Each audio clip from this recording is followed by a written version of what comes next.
started. So I wanted to thank Joey for coming today. We have Joey Rahimi. He is the co-founder and CIO of Branding Brand, which helps companies build mobile first experiences that create connections. Joey is the founder and co-founder of 16 successful companies and has 26 years in experience in leading designers, developers, marketers, analysts, and now data scientists. So Joey, I'll let you get started. Sounds good. And just to clarify, I currently don't work. I was the co-founder and CIO of Branding Brand, co-founder of Niche as well. And now I just make investments and do a little bit of marketing consulting on properties that I own. All right, I'm going to share my screen, get started. 1 second. All right, so just want to confirm you can see my screen. Yes, sir. All right. So I normally give these presentations every year or twice a year, and I start off with a lot of background about myself, but I realized let me just skip all that and get just right to the meat of this so that we have enough time, because I always go over time, and I want to leave time for questions if we need it. But the only thing you need to know about me is that I own a venture studio here in Pittsburgh, and a venture studio is essentially kind of like a VC firm, but instead of me giving entrepreneurs millions of dollars, I give them millions of dollars in value and time and consulting and execution on mainly marketing and product. I've launched a bunch of companies. I feel like I have a great blueprint to succeed. So I'm going to be talking about what I think is the most important part of any startup, and that's marketing. And I've also, a couple of you guys emailed me before the presentation with companies you own. I am going to talk about a couple of those companies in this presentation and what I think you should do or how you should approach some marketing tactics here. Anyone here can email me at joey@aikenhouse.com. My venture studio is called Aiken House. That's because I live on Aiken, right off of Walnut Street. I have a big house over there where I do startup stuff all the time. All right, so first off, I always include this slide regardless of my presentations, just to show you what I think the most important part is for any startups, right? You know, a lot of times when you launch a startup, you say to yourself, oh, we need legal documents in place and a CFO and a COO. But in reality, you really can't have any of this stuff unless you have marketing, right? So you should be focused around your product and your market fit and how you're going to market this thing. Because once you have that in place, then you'll have some revenue, and then you'll be able to service your client. Then you'll have operations to worry about. Then you'll need finance to count the money and count your margins, and then you'll need real legal because you've got a lot of exposure out there, right? But without marketing and really keeping that at the forefront of any startup, it's going to be tough. So that's why, to me, it is by far the most important part of any startup. So what we're going to talk about today, though, because there's so many forms of marketing, but I really want to focus on cold marketing tactics. The reason why is because when you're a startup, a lot of people will talk about marketing tactics that make a lot of sense once you have people engaged with your startup, right? Once you have a base.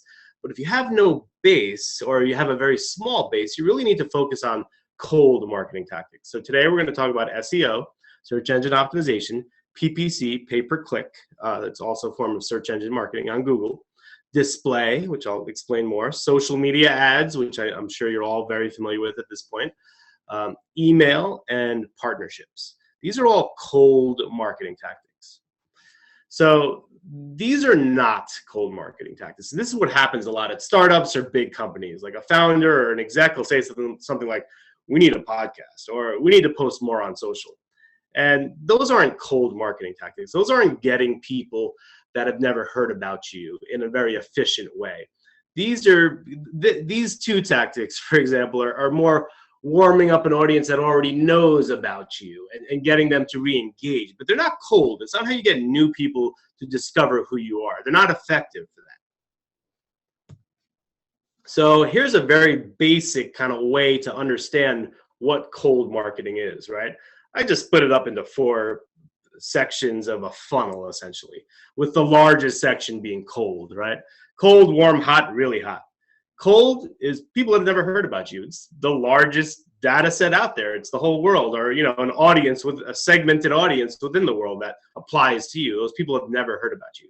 You're going to do all these cold marketing tactics to them, And the majority of them will never even pay attention to those. It's a numbers game, right? A good click-through rate of, sending out performing cold tactics is 2%. So maybe 2% of those people that you actually reach will turn into warm. And 2% is really good, right?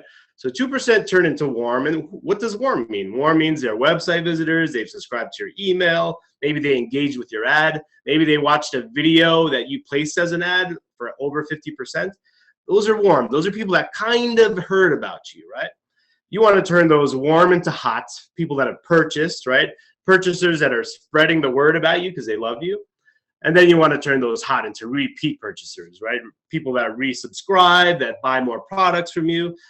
Those are your true brand loyalists. Those are the people that will probably follow you and listen to your podcast, right? But this is really what we're going to concentrate on today, the cold marketing tactics, people that have never heard about you. Because there's a ton of marketing tactics for these three.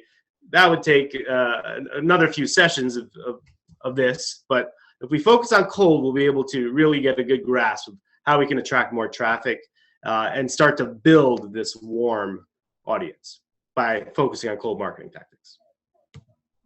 So real quick, cold marketing tactics, we start with SEO. SEO is search engine optimization. It essentially means we're trying to rank your website high for a keyword that would help you earn business. Everyone uses Google. People use Google to find stuff. You want to show up high when they're searching for stuff to find if it's relevant to you. That is a really powerful tactic to gain more business. Then there's pay-per-click, and that's kind of injecting yourself into a paid ad that most people skip to see if you can grab some of that traffic and pay for it immediately to turn that into customers. So one thing to keep in mind, pay-per-click versus SEO, let's say I Google electronic component store online, right? Let's say I want to buy parts, electronic parts. These three things are ads. If you're lucky, you're going to have a click-through rate of 2%. So maybe the ads part gets a 6% market share. So if 100 people Google electronic component store online, 6 of them will probably click on an ad. That's just data that Google gives us, that lots of places have given us, right? But 40%, 40 of those 100 people will probably click on the first result, 20% on the second result. Then it gets lower and lower as you go down the page. Top 5 results are good enough in my opinion. Anything past top 5 on the first page just doesn't matter. So many people say, oh, if I get on the first page of Google, that'd be amazing. You really got to get on the top 5 of the first page of Google. No one clicks on the second page, and really no one goes past the first 5 results. So that's how important SEO is. That's how important pay-per-click is. So another cold marketing tactics or display, right? Putting your ad or your content on other people's website and paying for that. Then there's social media ads, putting your ad on other people's feeds, whether you're on LinkedIn, Instagram, Facebook, Snapchat, TikTok, you see ads, right? Those are social media ads, very effective. So here's an example of display marketing, right? This is Quip toothbrush. They're on the CNN homepage. It's very easy to do. You just go on Google Ads and give them $100 and say, I want to be on CNN, and they'll squeeze you in there. It's not that hard. And then there's social media ads. Here's Quip's ad that's appearing on a Facebook post, right? It's a beautiful ad. It's got a nice little testimonial from BuzzFeed on there. I love social media ads. It's more space. It's more effective than this. This looks like crap. This looks beautiful. If I only had a select amount of money to spend, I would spend it on this as opposed to that. Both are forms of display, right? You get to show a beautiful banner, beautiful ad, but this one's just more effective because there's better visuals. You have the ability to comment and like. It's shareable, right? I can actually click that share button on my Facebook post and share it with someone, right? I can comment on it. I can like it. I can't do anything here but click on this. But either way, they're both forms of cold marketing. So last 2 forms of cold marketing that are common, and sure there may be others, but these are kind of like the big pillars, are email. But it's not the email that you expect, like, if you sign up for The Hustle and you get their email newsletter, that's not a cold email.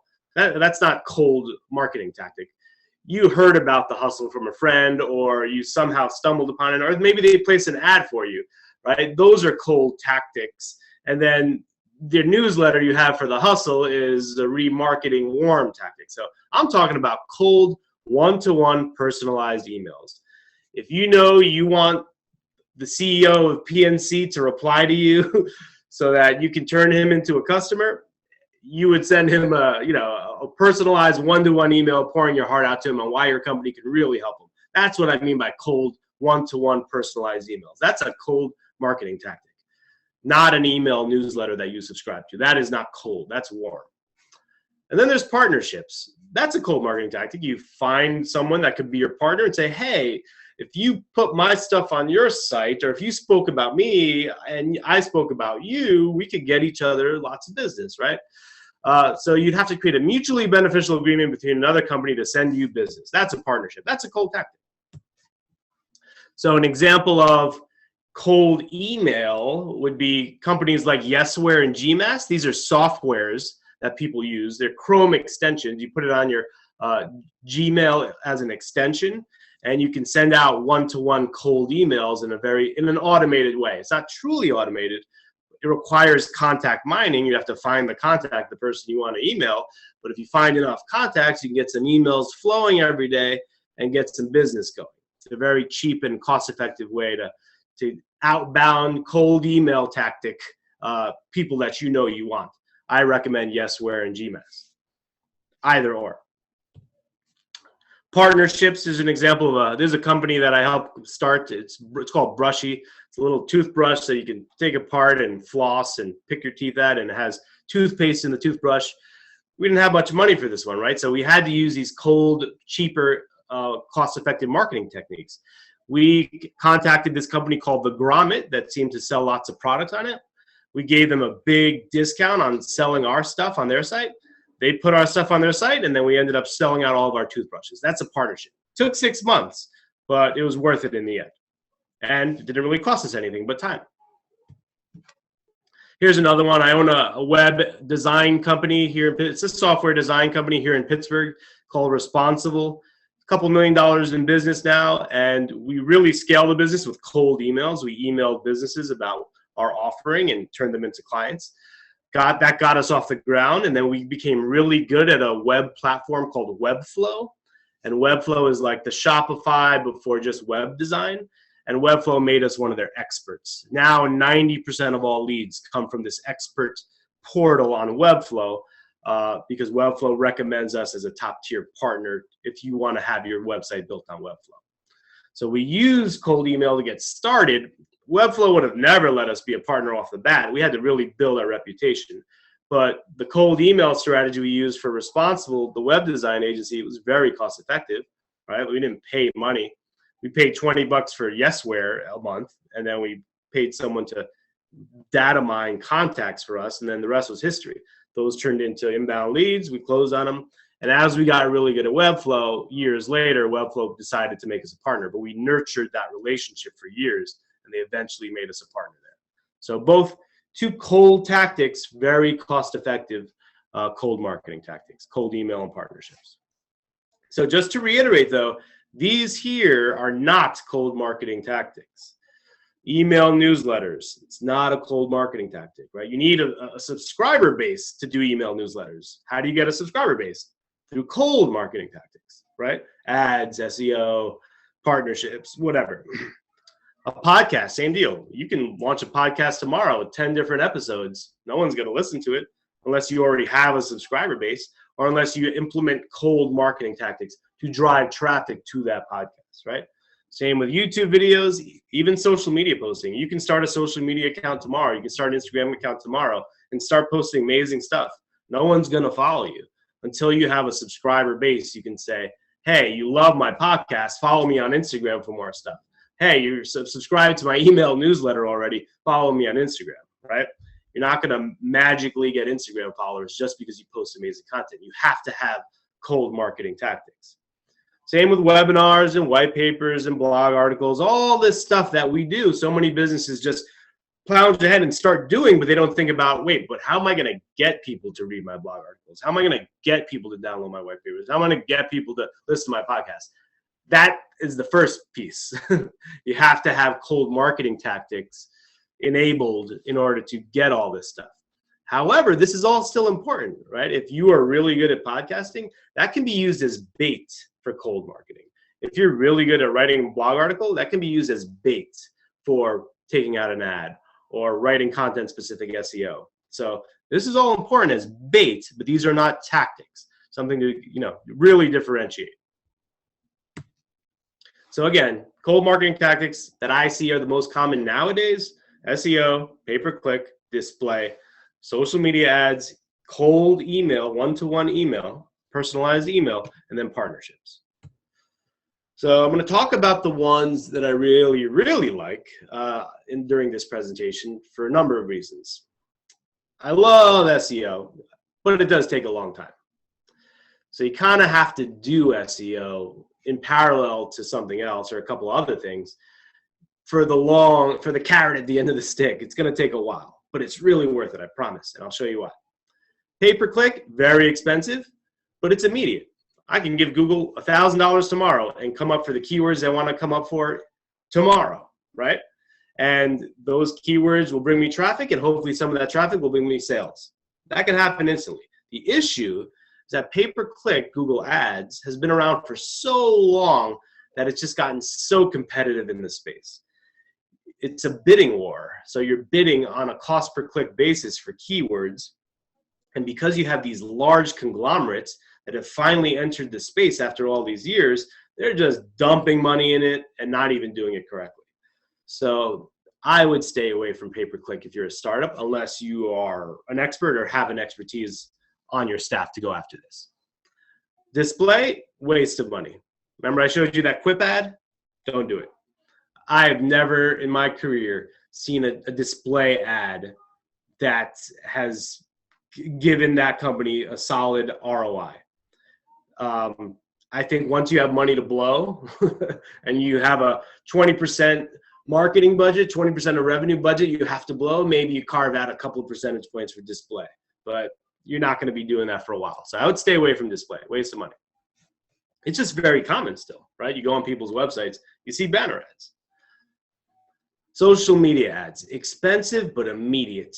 I really like social media ads. It's not very expensive like pay-per-click. It's expensive, but it's immediate. I can go on Facebook tomorrow and place an ad on Facebook and Instagram and target people that they deem that Facebook knows are my audience by me setting those parameters.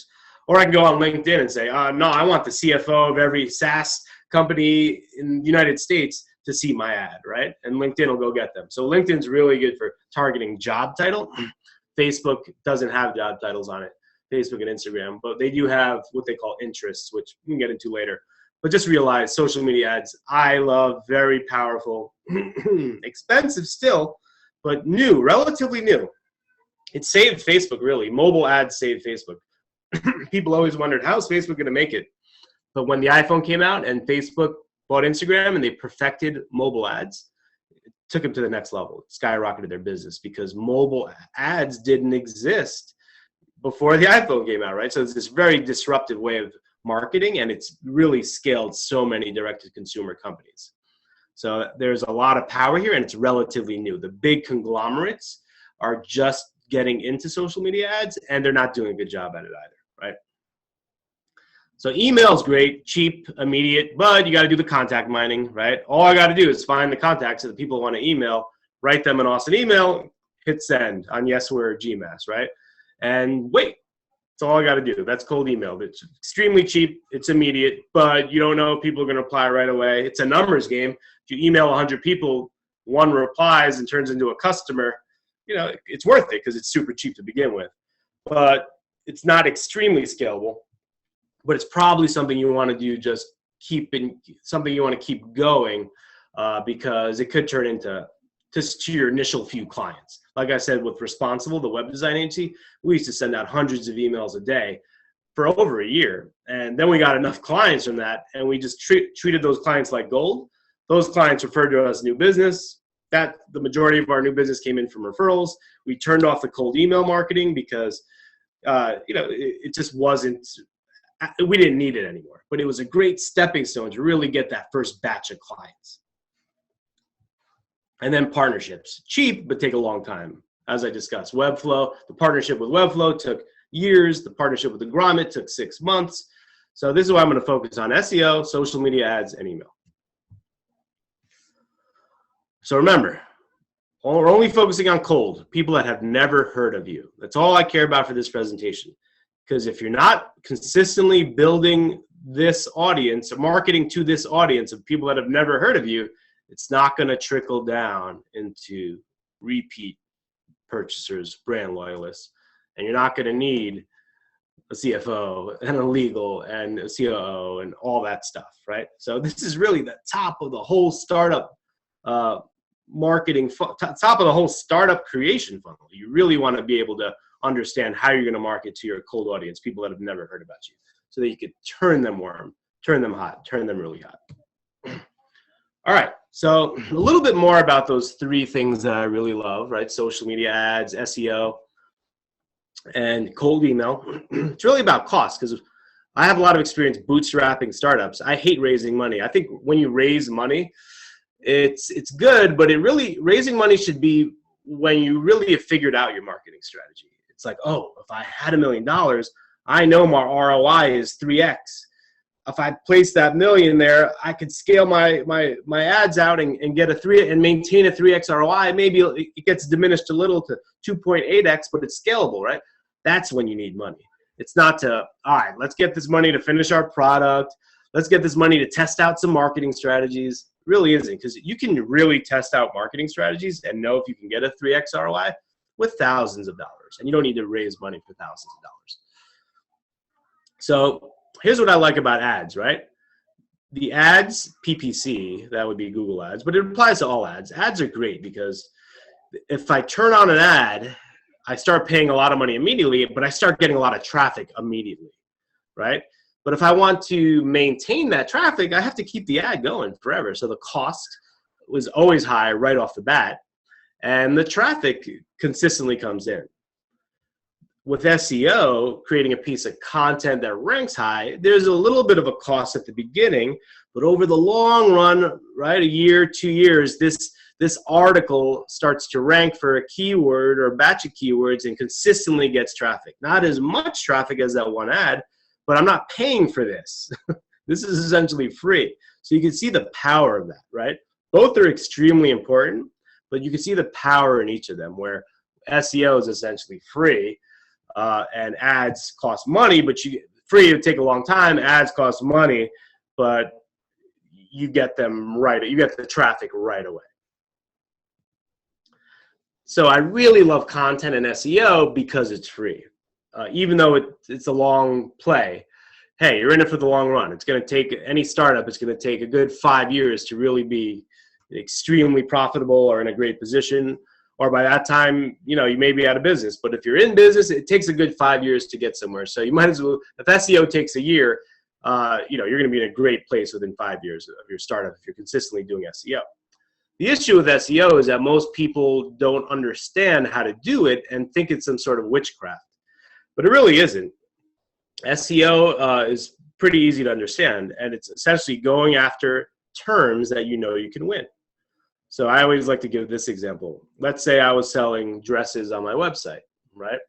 Let's say I was selling off-the-shoulder dresses. If you're, some of you may be familiar with what that means. I would never go after the term dresses. It is a one-word keyword, and it is extremely competitive. Usually the shorter the keyword, the more competitive. I would never go after the term red dresses, right? Let's say I had a nice batch of red dresses. I would never do it, because now it's medium competition, and I don't want to waste my time with what ifs. I only want to waste my time on SEO with going after terms I know I can win. Every blog article I write or every page I create to go after a keyword, I have to ensure that I can win. And if I can't win, I don't make that page, which we'll get into. So a more common keyword would be red off-the-shoulder dresses 2021. It's longer tail, less people search for it, but it's a guaranteed win, and it's a higher conversion rate. If people are looking for the latest off-the-shoulder red dresses for 2021, and I had a blog article about it, my conversion rate would be really high because I'd be the only one probably writing about that. And the longer the keyword, the higher the conversion rate. So I'm going to talk about this more with the two companies that I chose that submitted their information to me before this presentation. But keep this in mind, the long tail keywords are better. Don't write a blog article on your website that you want to rank unless you've done this research.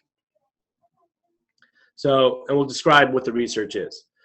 So the beauty of SEO and content creation centered around SEO is that every piece of content you write, right, on your blog, on whatever, in your resources section, whatever, every piece of content you write is like a salesperson sitting there on Google search engines, ready to jump on that traffic that lands there every day. You're only writing content that gets you recurring traffic every day because you know you can win.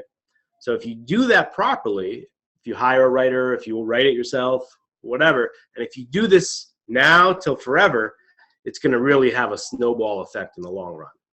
You're going to have all these pieces of content sitting on search engines like salespeople, attracting free traffic every single day.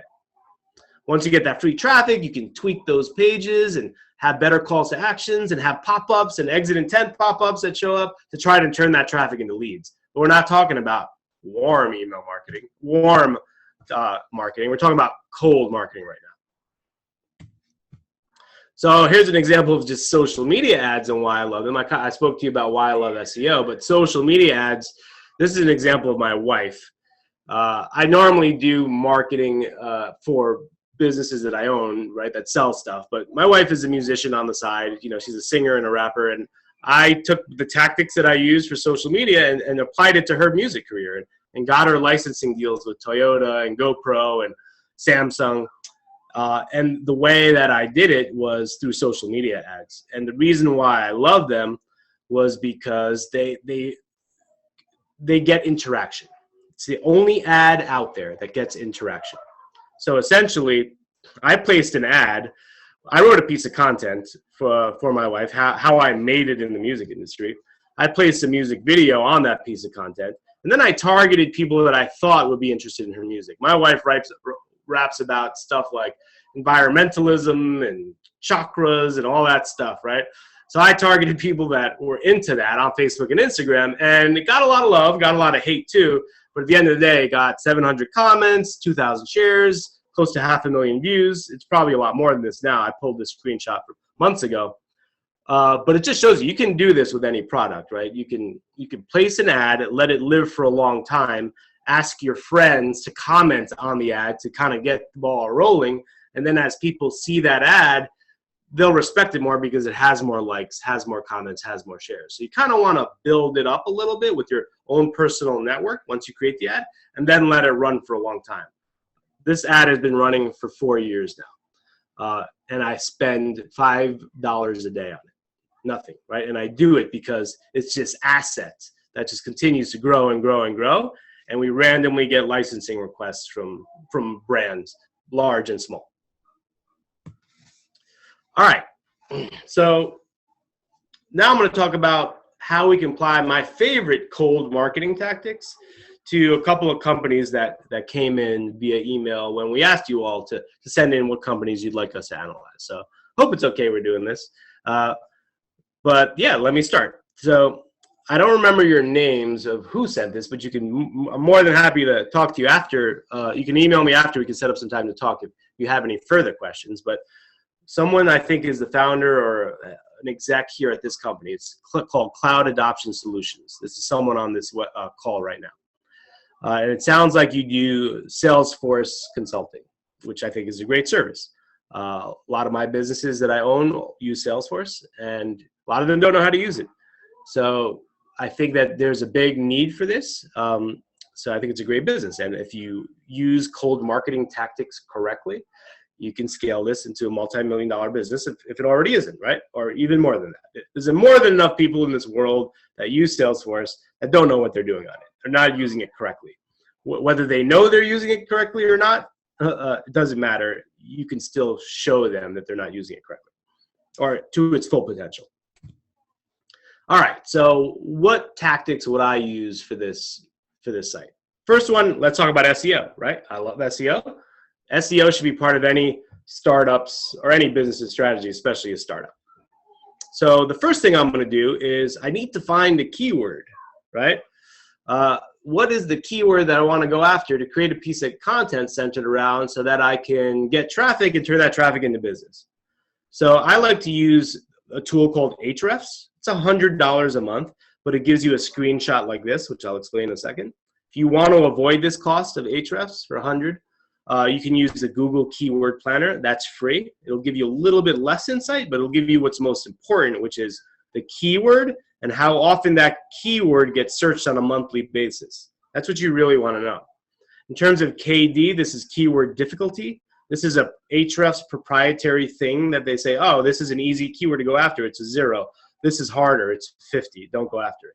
Google won't give you that, but you can pretty much guess which keyword is going to be easy or not and avoid the Ahrefs cost. So my recommendation would be, if you want to avoid the Ahrefs cost, sign up for a Google Ads account. Put your credit card on file with Google Ads. It's going to force you to make an ad. Just make the ad and then pause the campaign so you don't spend $1. And then go use Google's Keyword Planner. It's part of their ads platform. So it's a free way to use Google Keyword Planner. Once you start making a lot of money, go ahead and use Google Ads, right? But for now, I would skip Google Ads unless you see something with a very low cost per click. You can see here that cost per click is included on each one of these keywords. So if I wanted to, for example, go after the term Salesforce how-to and place an ad on Google, it would cost me $20 per click. Scary, very scary. So, but the goal here is, how do I find a keyword to rank high organically on search engine optimization, using search engine optimization to rank high organically, essentially free in the long run? The first thing that I like to do is to go see what you're already ranking for. So I did put in this website for cloud adoption solutions. I put it into my Ahrefs tool. I can put any website on there, and I can tell what you're already ranking for. This actually is just keywords related to Salesforce. This is not what you rank for. That's on a later slide. Excuse me, I jumped the gun. But let's just say I was looking for a keyword and I didn't rank for anything. This is a brand new site. I would use a tool like the Keyword Planner or Ahrefs to start typing in keywords to try and find a keyword that's long tail, that still has a decent search volume, that I want to write a piece of content on.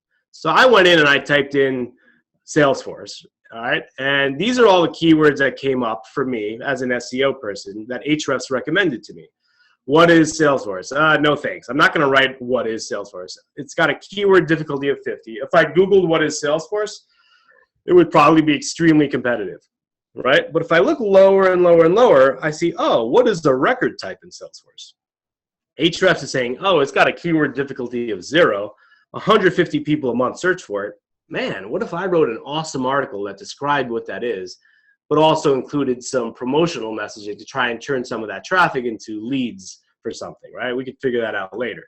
Right now, I'm just trying to get this ranked, okay? So the next thing you would do is do a competitive analysis. If I type in what is a record type in Salesforce, here's the #1 result. You're going to want to check the top 5, right? Because like I said, remember, you're going to want to be a top 5 ranking. And you're going to ask yourself, is there a void to fill? This article that ranks #1 in 2019, you're the Salesforce expert, whoever submitted this to me, right? You're the Salesforce expert. Can you go read this article and then ask yourself, can I do a better job? Can I spend a day or two writing an awesome article that is way better than this one and eventually dethroning them because I have a better article? That's what you need to ask yourself. And if the answer is yes, you're going to win. Google's smart enough to know your content's better. Sure, we're going to have to promote it a little bit and highlight it on your site a little bit, but that's easy.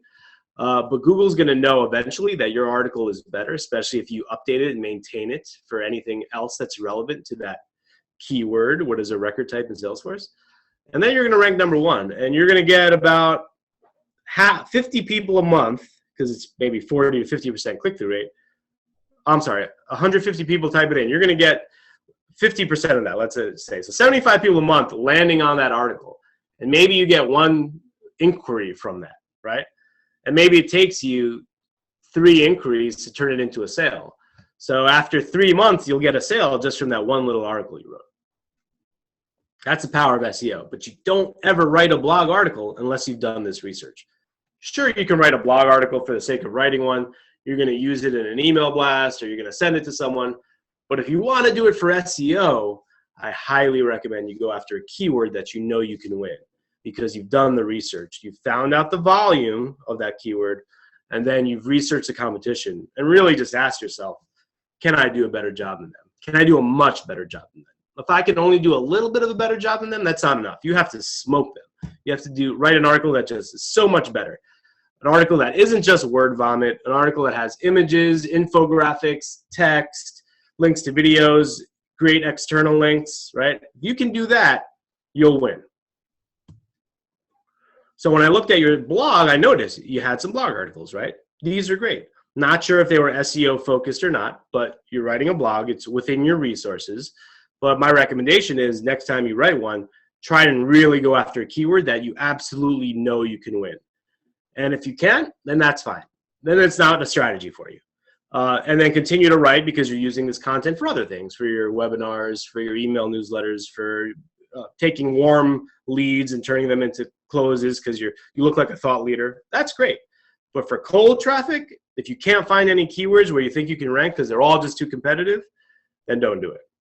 For example, right, like record type, there's a bunch of results there, right? And they may all be doing a great job. And if you don't feel like you can compete or really fill a void, then just don't do this cold marketing tactic. So what I like to do, though, if you have already written content and you're already ranking for stuff, is to check what you currently rank for. Because it's much easier to rewrite an old article that you have than it is to create something new. It's much easier to rank faster on an older piece of content. Realize that. Months faster. I use Ahrefs to pull what you're currently ranking for. This is your website, Cloud Adoptions, right? cloudadoption.solutions. And I see what you currently rank for. If you don't want to pay for Ahrefs, install Google Search Console. This is free. You have to install it, though. It's a relatively easy install. Pixel that you put on your site. And then you'll have access to this data for free.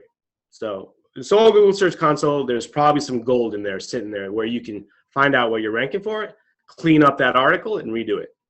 So if I go look to see what you currently rank for, you rank number 15 for Salesforce Lightning email templates. Could be a good one to go after. You rank 15. 15 is my cutoff for being within striking distance to do something to revamp this. You have some sort of URL here that I did not investigate called lightning-email. If you're, go Google Salesforce Lightning email templates right away, see who shows up high for it, and then ask yourself, can I redo this page to make it better than the results that I just saw? If the answer is yes, go after it. If the answer is no, I can't, this is a product page or a service page, it's not this, then you can't do it. Right? So if you look closer and closer and closer, I think there was one I found, Salesforce Flow Loop, right? Here, it only gets searched 20 times a month.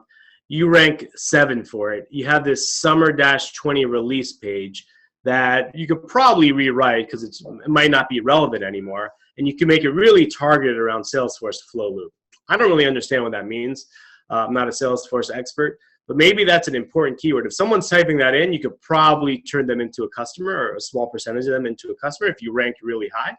So Google your competition, see who ranks, all these videos, right? Again, if these videos are super helpful and you really can't beat it, skip it. Don't do it. If you can't ever find a single keyword that you can rank high for because the competition is always too great, then this is not the right cold marketing strategy. But I'm hoping that for everyone else on the call, this example for your own business makes sense and you can find voids to fill. Salesforce is extremely competitive because it's such a large company and everyone has such a high adoption rate across all these different industries that it just might be a little late to try and go dethrone a lot of these resources. So what I would do, just in case this doesn't work, is in parallel is run a social media ad, right? I would choose an audience, software firms as an example. I'd write an awesome one piece of content, make it a gated white paper, and maybe the title is How Software Firms Properly Use Salesforce to Scale Their Business, right? Think of a better one, but that's kind of how I would go, is you're going to market on LinkedIn to software firms, people that own software firms, and you want to give them this white paper, or maybe not people that own software firms, but maybe the head of sales, right? Or maybe both, maybe the founders and the head of sales. You really have to choose this on LinkedIn. you want to show people, hey, you have Salesforce. You think you're using it right, but here's how people are doing it really successfully in 2021, right? You use LinkedIn to put those cold social ads out there, and then maybe you retarget them on LinkedIn, Facebook, and Instagram, right? So if they've downloaded the white paper or looked at your form or looked at your website, you send them other little granular tips, not the same ad promoting the white paper, but maybe other little tips to kind of nudge them because they've already heard about you. And again, this is warm marketing. This is cold.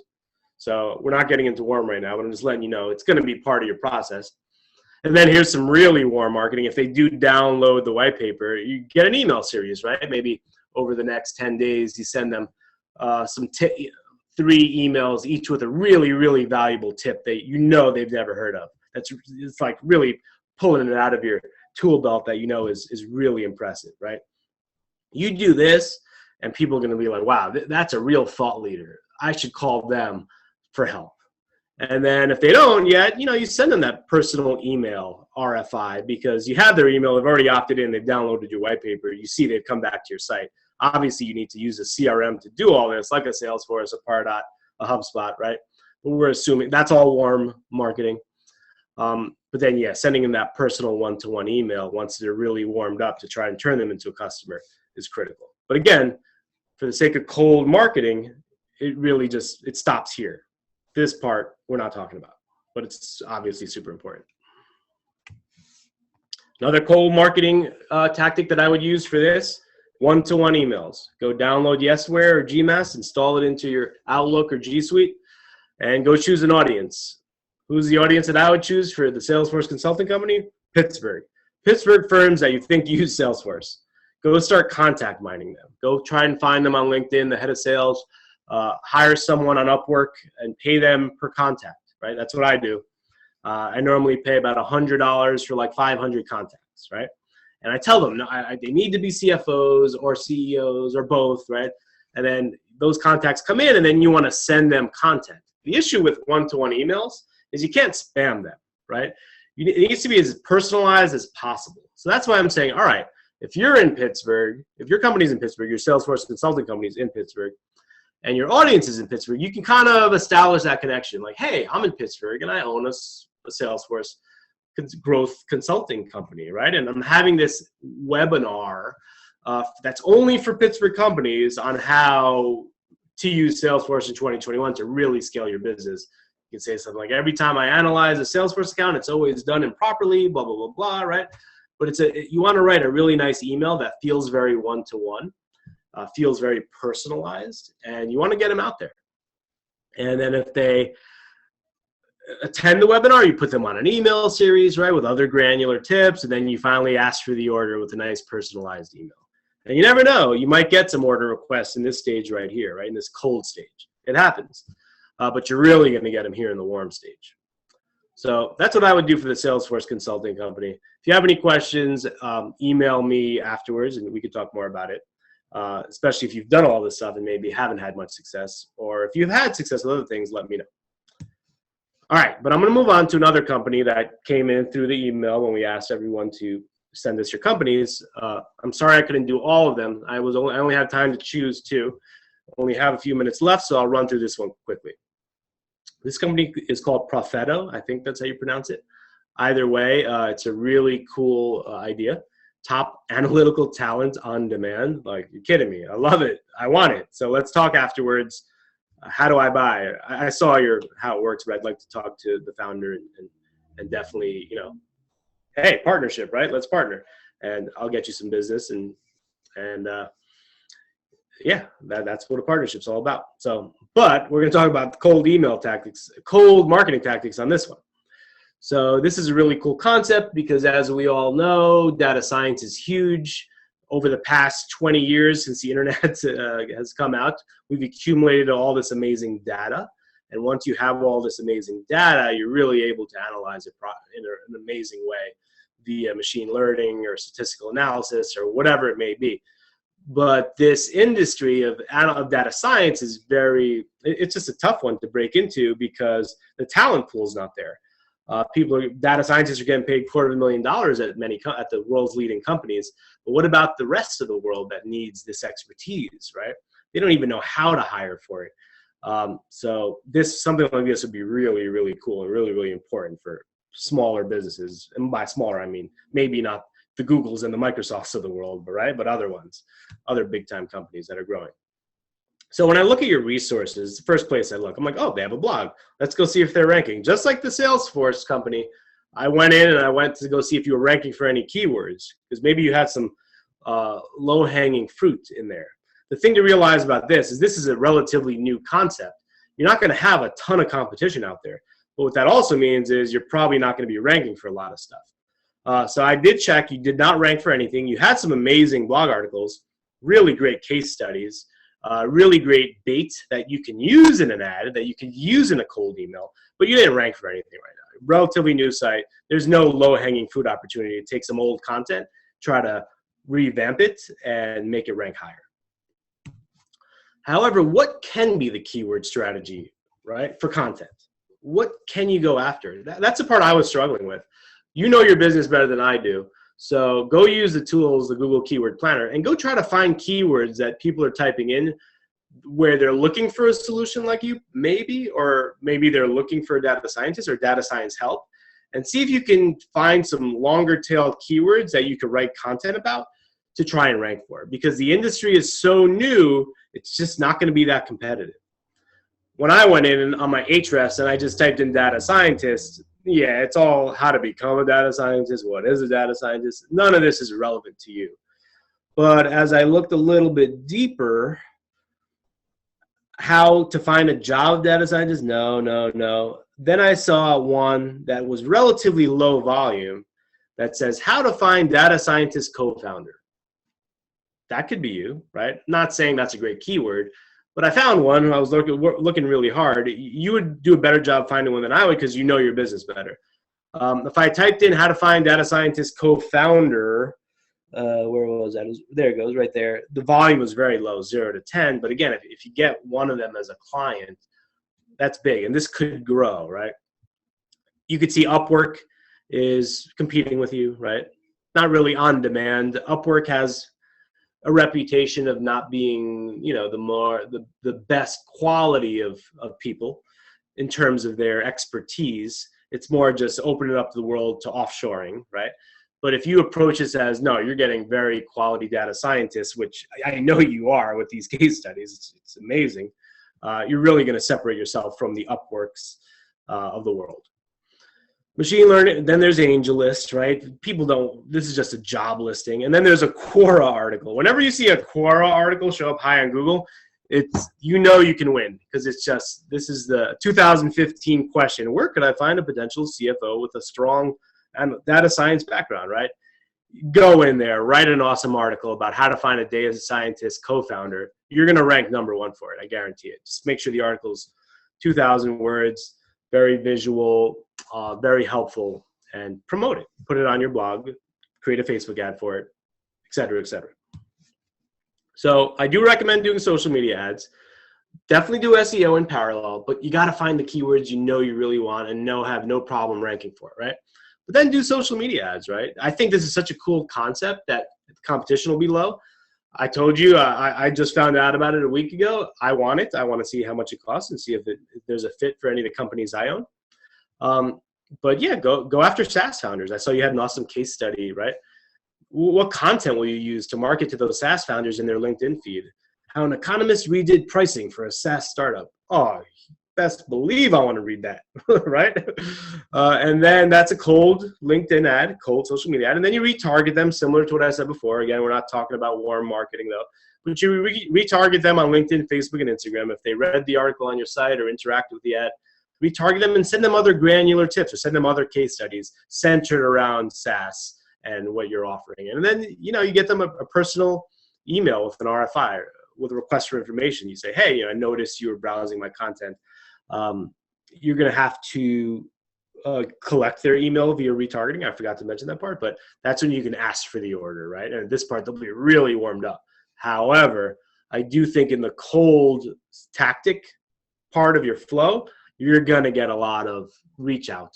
You're going to convert to a lot because it's such a new, cool, and cold concept.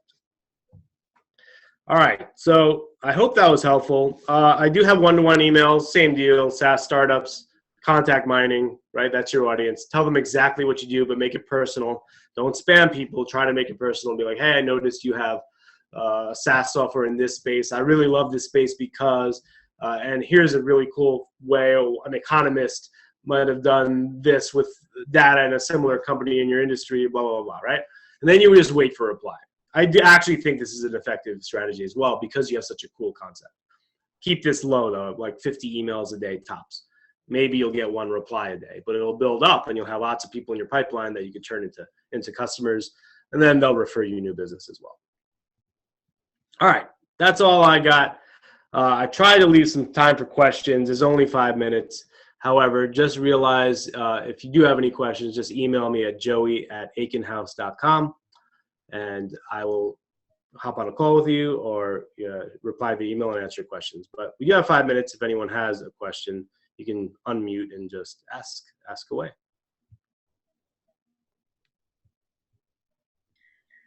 Hi, I'm Liliana from London. Thank you for your amazing presentation. I have a question. You mentioned Instagram for some of these examples. Yep. So the question I have is, I've done a bit of tiny amount of marketing, but I always see Instagram mainly for pictures of restaurants, of foods, and so maybe there is some people looking in Instagram and also potentially, reading articles like from this company you gave the example, but is it effective to spend money with Instagram for things like this? Yeah, so it depends on what your business is. Me personally, I check my Instagram 10 times a day, and I get advertisements for SaaS software that I end up subscribing to, right? So it really just depends what your business is. What is your business? My is a smart wealth tech platform for cryptocurrencies. Okay, so Like that's going to be, that one will be hard on Instagram unless, who is your audience? Anyone that wants to invest in cryptocurrencies, which I will say a lot of people. Okay. The young people, middle-aged people. I think I did a survey in the US, and apparently, I don't know, people interested in cryptocurrencies were of all ages. Right. But obviously the youngsters, the millennials, yeah. Okay, so where do these people hang out? Everyone hangs out on Instagram. I don't know if you can target an audience that likes crypto on Facebook and Instagram. You would know better than I do. I've never done that before. But let's say that audience was available. By all means, I would target them on Instagram, right? The ad matters, though. It's just a platform to target people, but the ad that you put in front of them really matters because you're banking on the fact that people that invest in crypto are on Instagram, right? But you have to make sure that audience is available. Do you know if that audience is available? Like, have you ever checked? In Facebook, yes, because everyone is in Facebook. But in Instagram, I keep getting my friend says, "Oh, but I only use Instagram to post pictures." I just didn't know that if they're watching a picture, maybe there's an ad that they get shown. So I guess I was not very familiar. So when you log into the Facebook ad platform and you choose the audience of people that are interested in crypto, it's going to Facebook's going to use its machine learning to put that ad in front of people that they think are most likely to click on it. And that's going to be a combination of Facebook and Instagram at the same time. Okay. So the Facebook demographic is normally an older demographic. The Instagram demographic is a younger demographic. Millennials are on Instagram. The parents, the boomers, are on Facebook. So, right? So it's going to be important to let Facebook determine where they should place your ad. So use something called automatic placements in your Facebook ad platform. But great question. Very good question. Definitely don't market on TikTok or Snapchat. All right, 2 minutes. One last question, or how are we doing on time? We're good with time, so if we have questions, we can go ahead. Well, so maybe I have another question since no one is asking questions. Right. So in terms of how expensive it is, so you mentioned Google tends to be more expensive on pay-per-click. But Right. Facebook also has pay-per-click. So I guess you think, or you know that it's less expensive, the pay-per-click in Facebook, and Yeah. probably, I guess, So more targeted audience, correct? that's a great question. So with Facebook, cost per click is a result of what happens. So for example, with Facebook, it's more about you're paying for reach or impressions, because people aren't searching for your stuff. If someone types in crypto platform on Google Ads and the cost per click is $20, it's going to be very tough, right? If you want 100 clicks, you're going to spend $2,000, right? That's Google Ads. But on Facebook, let's say you spend $100 on people that like crypto, right? And let's say you get 100 clicks from that because your ad was so good. Your cost per click there is $1, right? So that's the difference, is that Google's a bidding war to show for that keyword that is very finite. But Facebook is more, no, I'm placing my ads on people that like this, and my cost per click is a result of the quality of my ad targeted to that audience, right? So they're both to an extent CPM and CPC at the same time, but it's more expensive on Google because it's more finite. The amount of people typing in crypto platform is a lot less than the amount of people that are interested in crypto on Facebook. Yeah, I see. Okay, that makes sense. Thank you so much. Yeah, thank you. So, like I said, Joey at aikenhouse.com, if anyone has any further questions. These questions are great so far. I hope I was helpful to the two companies that we talked about. And I do have to go out. I have another call, but thank you guys all for being here, and hope I hear from some of you after this.